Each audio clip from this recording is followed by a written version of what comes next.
Assalamualaikum. Hai adik-adik. Perkenalkan, nama kakak Bernia Pitania Anggraini. Kali ini kakak akan membacakan sebuah dongeng yang berjudul Pengembara Biri-Biri dan Serigala. Kalian dengarkan ya. Di sebuah desa yang indah sekali, hiduplah seorang anak pengembala yang bernama Tobi. Dia memiliki hewan peliharaan yang bernama Dodolbo. Setiap hari, Tobi mengembalakan kambing-kambing milik tuannya di padang rumput. Padang rumput itu berdekatan dengan sawah, yang dimana di sawah banyak sekali petani yang bekerja di sana. Suatu hari, Tobi merasa dirundung kebosanan. Ia ingin bersenang-senang. Ia berkata kepada Dodolbo, aku bosan sekali, Dodolbo. Aku ingin bersenang-senang. Aku bosan setiap hari hanya melihat kambing-kambing milik tuan memakan rumput. Bagaimana kalau kita melakukan sesuatu yang jahat? Timbullah sebuah pikiran jahil dalam pikiran Tobi. Ia ingin mengerjai para petani yang sedang bekerja di sawah. Dengan mengatakan bahwa ada serigala yang ingin memakan kambing-kambing milik tuan Tobi. Dan benar saja, Tobi pun berteriak, Tolong, tolong, ada serigala, tolong. Benar saja, para petani langsung berlarian mendatangi Tobi di padang rumput. Berlarian berhamburan. Namun, saat sampai di padang rumput, para petani tak melihat satupun serigala di sana. Bahkan kambing-kambing milik tuan Tobi pun aman. Namun, salah satu dari petani mengatakan, "Di mana serigalanya? Di mana Tobi serigalanya?" Tidak ada serigala di sini, Paman. Aku hanya bercanda. Para petani itu pun merasa kesal, merasa marah kepada Tobi karena telah ditipu oleh anak kecil. Para petani itu pun langsung pergi tanpa mendengarkan tertawanya Tobi. Beberapa hari kemudian setelah kegaduhan itu terjadi, Tobi bersama Dodolbo kembali mengembalakan kambing-kambing milik tuannya di padang rumput yang kemarin. Namun, Tobi merasa kebosanan lagi. Ia berkata kepada Dodolbo, "Yang kemarin itu asik sekali, bukan? Bagaimana kalau kita lakukan sekali lagi, Dodolbo? Sepertinya akan lebih seru." Tak lama kemudian, Tobi pun berteriak, bahkan lebih kencang dari kemarin. Tolong, tolong, tolong petani, tolong, ada serigala, kambing-kambingku mau dimakan serigala." Dan benar saja, lagi-lagi para petani berlomba-lomba berhamburan datang untuk menyelamatkan kambing-kambing milik tuan Tobi.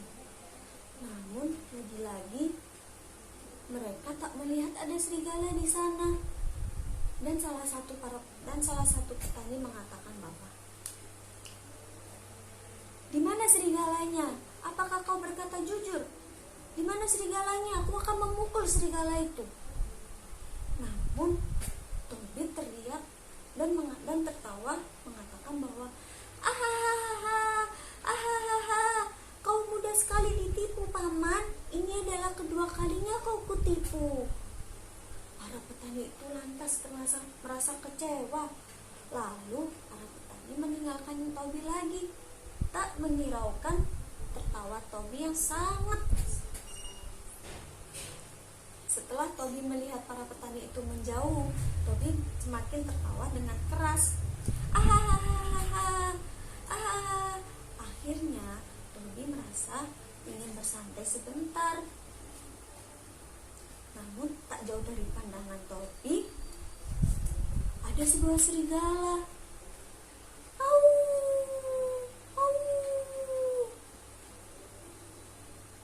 Tobi pun panik.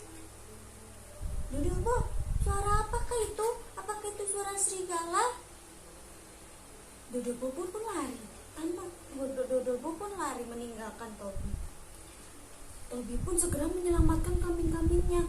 Namun terlambat, kambing-kambingnya telah dimakan oleh serigala satu persatu.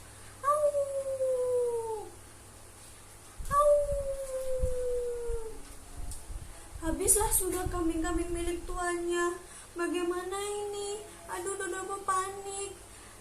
Dodobo pun berteriak, tolong, petani tolong, kali ini beneran ada serigala. Tolong petani, tolong. Tak ada satupun petani yang menolong Tobi, karena pikiran petani, Tobi berbohong. Tobi pun merasa bersalah pada dirinya sendiri. Akhirnya Tobi datang kepada tuannya tanpa membawa kambing-kambing tuannya yang tersisa hanya Dodobo. Tuan, maafkan aku, kambing-kambingmu telah habis dimakan serigala. Tuan pun memarahi Tobi dan berkata, lihatlah apa yang kau perbuat. Semua orang sudah tidak percaya lagi padamu. Bahkan kambing-kambingku sudah habis dimakan serigala.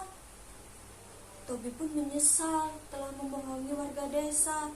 Dan Tobi pun merasa bersalah pada tuannya.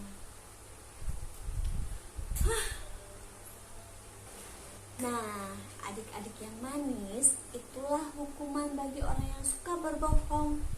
Pesan moral dari yang kakak ceritakan tadi ialah, bagaimanapun kamu sudah membangun sebuah kepercayaan, akan sirna sekejap oleh satu kebohongan. Oleh karena itu, layaknya kita tidak boleh berbohong, harus berkata jujur setiap saat. Baik, sudah selesai cerita dongeng yang kakak bacakan buat adik-adik yang manis. Kakak pamit dulu ya, kakak izin undur diri. Dadah adik-adik, assalamualaikum warahmatullahi wabarakatuh.